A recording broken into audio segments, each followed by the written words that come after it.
ஜூலை 18, 19 தேதிகளில் திருச்சி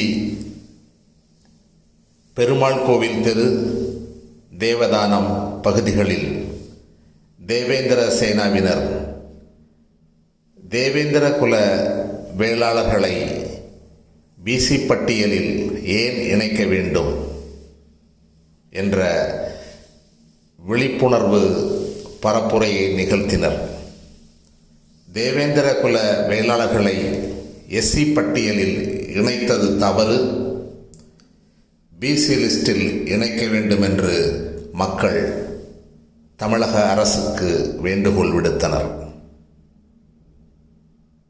தேவேந்திர குல வேளாளர்கள் போர்க்கொடிகள். அவர்களை பிரிட்டிஷ் அரசாங்கம் எஸ்சி பட்டியலில் அடைத்தது தவறு என்பதை மக்கள் அரசுக்கு உணர்த்தினர்.